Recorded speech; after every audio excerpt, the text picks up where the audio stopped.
Hello दोस्तों, स्वागत है आपका आपके platform Z generation roast YouTube channel पर।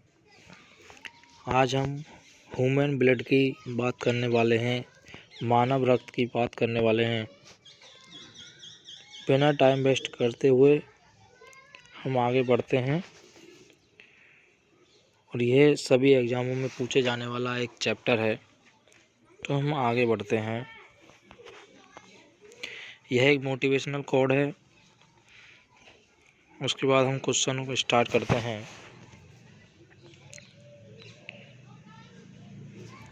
ह्यूमन ब्लड की बात करें यानी मानव रक्त, यह एक तरल संयोजी उत्तक है।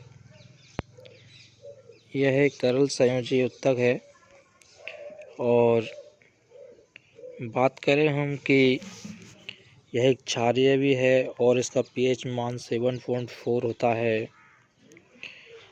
इसको ज़रूर याद रखना, पीएच 7.4।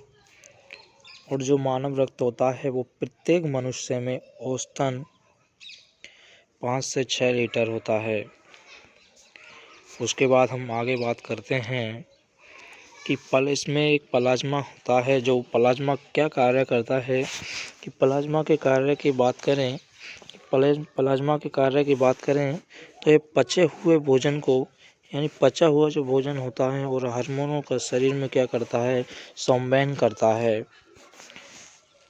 प्लाज्मा का कार्य समझ में आ गया।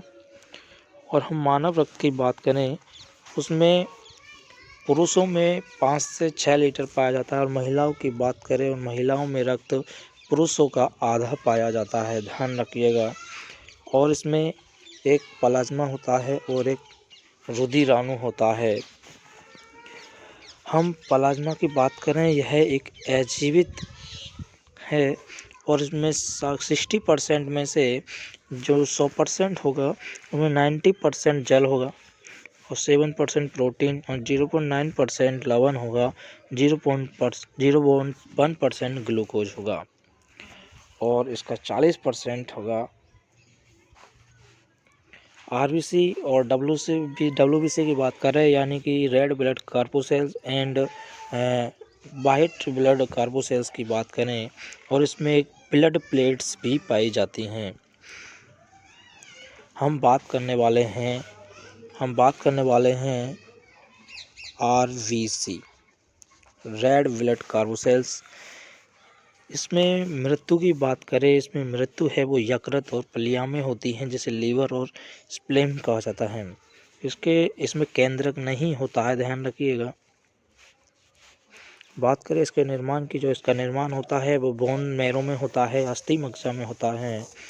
निर्माण में सहायक होता है protein, iron and vitamin B12 and folic अम्ल भी इसमें शामिल होता है, जो रेड ब्लड कार्बोसेल्स का निर्माण करता है। यह एक नोट है, भ्रूण अवस्था में इसका निर्माण है वो यकृत और प्लिया में होता है और इससे यकृत और प्लिया को आरबीसी का कब्र भी कहा जाता है। इसके जीवन काल की बात करें, ये क्वेश्चन हमेशा एग्जाम में पूछा जाता है। जीवन काल हमेशा पूछा जाता है जिसका।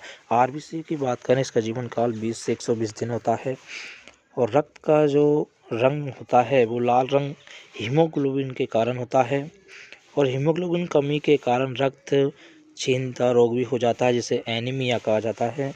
और इसमें लोहे यौगिक हीमेटिन भी पाया जाता है। हीमोग्लोबिन में लोहे यौगिक हीमेटिन भी पाया जाता है।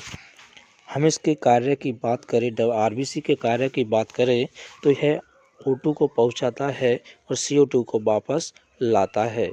शरीर में O2 का पहुंचाना और CO2 का वापस लाना आरबीसी का कार्य है।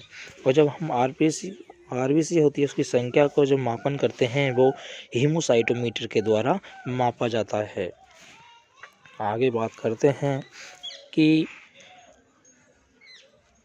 जो अब हम बात करने वाले हैं डब्ल्यूबीसी की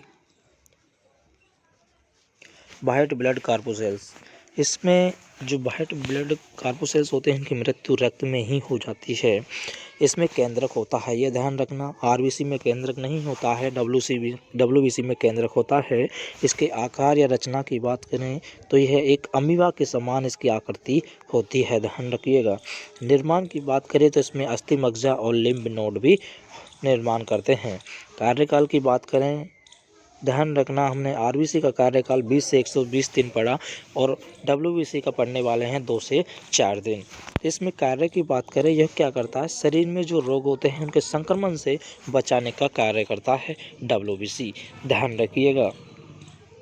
अब हम एक मोस्ट इम्पोर्टेंट चीज़ की बात करने वाले हैं, वो है आरबीसी और डब्ल्यूबीसी का अनुपात।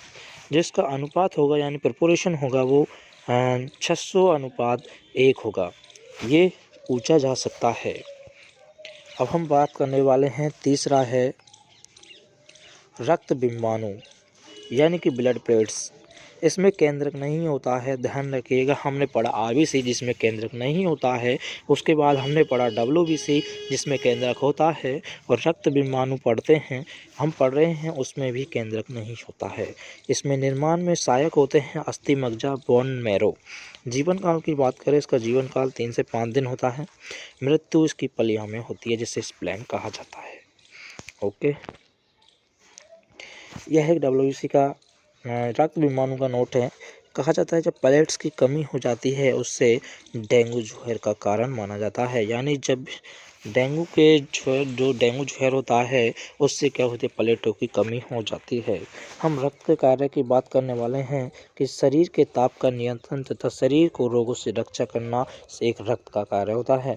शरीर के वातावरण को स्थायी रखने के लिए भी रक्त कार्य करता है, और घावों को भरना, रक्त का थक्का बनना, O2 CO2 पचा हुआ भोजन व हार्मोन का संवहन करना भी इसी का काम होता है। रक्त ये कार्य करता है। अब हम बात करने वाले हैं, एक क्वेश्चन है कि रक्त में थक्का बनने के लिए अनिवार्य प्रोटीन कौन सा है। ये क्वेश्चन मोस्ट इम्पोर्टेंट है, याद रखिएगा। रक्त के थक्का बनने के लिए अनिवार्य प्रोटीन होता है वो है फाइब्रिनोजन, याद रखिएगा। वीडियो अच्छी लगे तो लाइक करना, शेयर करना और कमेंट करके ज़रूर बताना आपको वीडियो कैसी लगी। Okay, thank you.